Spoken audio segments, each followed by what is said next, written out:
ನಮಸ್ತೆ ಎಲ್ಲರಿಗೂ. Ramya Arun's craft creative ಚಾನೆಲ್ಗೆ ಸ್ವಾಗತ. ಇನ್ನು ಯಾರೆಲ್ಲ ಈ ಚಾನೆಲ್ನ ಸಬ್ಸ್ಕ್ರೈಬ್ ಮಾಡ್ಕೊಂಡಿಲ್ಲ ದಯವಿಟ್ಟು ಸಬ್ಸ್ಕ್ರೈಬ್ ಮಾಡ್ಕೊಳ್ಳಿ. ಹಾಗೆ ಪಕ್ಕದಲ್ಲಿ ಬರುವಂಥ ಬೆಲ್ ಐಕಾನ್ನ ಕ್ಲಿಕ್ ಮಾಡಿ ನನ್ನ ಎಲ್ಲ ಹೊಸ ಕ್ರಾಫ್ಟ್ ವಿಡಿಯೋ ಅಪ್ಡೇಟ್ಸ್ಗಾಗಿ. Thank you.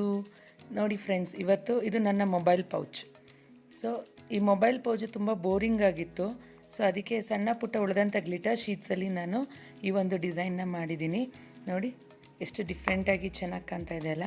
ಸೊ ಇದು ನಾವು ನಮ್ಮ ಸ್ಯಾರಿ ಮ್ಯಾಚಿಂಗ್, ಡ್ರೆಸ್ ಮ್ಯಾಚಿಂಗ್ ಎಲ್ಲದಕ್ಕೂ ನಾವು ಇದನ್ನು ಯೂಸ್ ಮಾಡ್ಬೋದು. ಈಗ ಫ್ರಂಟ್ ಸೈಡ್ ಈ ಡಿಸೈನ್ ಮಾಡಿದ್ದೀನಿ, ಹಾಗೆ ಈಗ ಬ್ಯಾಕ್ ಸೈಡ್ ಖಾಲಿ ಇರೋದ್ರಿಂದ ಈಗ ಇದಕ್ಕೊಂದು ಡಿಸೈನ್ ಮಾಡಿ ನೋಡೋಣ.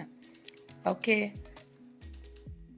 ಈ ಬ್ಯಾಕ್ ಮೊಬೈಲ್ ಕವರ್ಗೆ ಡಿಸೈನ್ ಮಾಡೋಕ್ಕೆ ಬೇಕಾಗಿರೋಂಥ ಮೆಟೀರಿಯಲ್ಸ್ ತುಂಬ ಕಡಿಮೆನೇ.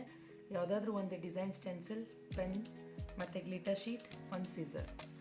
ಸೊ ಇದರಲ್ಲಿ ಯಾವುದಾದ್ರೂ ಒಂದು ಡಿಸೈನ್ ಸೆಲೆಕ್ಟ್ ಮಾಡಿ ಈ ಒಂದು ಗ್ಲಿಟರ್ ಶೀಟ್ ಬ್ಯಾಕ್ ಸೈಡ್ ನಾನು ಅದನ್ನು ಡ್ರಾ ಮಾಡ್ಕೋತೀನಿ. ನಾನೀಗ ಫ್ರಂಟ್ ಪೌಚಿಗೆ ಫ್ಲವರ್ ಡಿಸೈನ್ ಹಾಕಿರೋದ್ರಿಂದ ಬ್ಯಾಕ್ ಪೌಚಿಗೂ ಫ್ಲವರ್ ಡಿಸೈನೇ ತೊಗೋಬೇಕು ಅಂದ್ಕೊಂಡಿದ್ದೀನಿ. ಸೊ ನನಗೆ ಇದರಲ್ಲಿ ರೋಸ್ ಡಿಸೈನ್ ತುಂಬ ಇಷ್ಟ ಆಯಿತು. ಈಗ ಈ ರೋಸ್ ಡಿಸೈನ್ ಏನಿದೆ ಇದನ್ನು ನಾನು ಗ್ಲಿಟರ್ ಶೀಟ್ ಮೇಲೆ ನಾನು ಪ್ರಿಂಟ್ ಮಾಡ್ಕೋತೀನಿ. ಔಟ್ಲೈನ್ ಹಾಕಿರೋಂಥ ಒಂದು ರೋಸ್ ಪಿಕ್ಚರ್ ರೆಡಿ ಇದೆ. ಇವಾಗ ಇದನ್ನು ಕಟ್ ಮಾಡ್ಕೊಳ್ಳೋಣ. ನಾನು ಸೆಲೆಕ್ಟ್ ಮಾಡಿರೋಂಥ ರೋಸ್ ಡಿಸೈನು ಈಗ ಪೆಟಲ್ಸು ಮತ್ತು ಸ್ಟ್ರಿಂಗು ಎಲ್ಲ ಗೋಲ್ಡಲ್ಲೇ ನಾನು ಲೀಫ್ ಎಲ್ಲ ಕಟ್ ಮಾಡಿದ್ದೀನಿ. ರೋಸನ್ನು ಸಹ ಕಟ್ ಮಾಡಿದ್ದೀನಿ. ಬನ್ನಿ ಇವಾಗ ಇದನ್ನೆಲ್ಲ ಹೇಗೆ ಇದರಲ್ಲಿ ಅಸೆಂಬಲ್ ಮಾಡೋದು ಅಂತ ನೋಡೋಣ. ನಾನು ಈ ಗ್ಲಿಟರ್ ಶೀಟಲ್ಲಿ ಏನು ಹೇಳ್ತಾರೆ ಇದಿರೋವಂಥದ್ದೇ ತೊಗೊಂಡಿದ್ದೀನಿ, ಗಮ್ ಇರೋವಂಥದ್ದೇ ನಾನು ತೊಗೊಂಡಿದ್ದೀನಿ.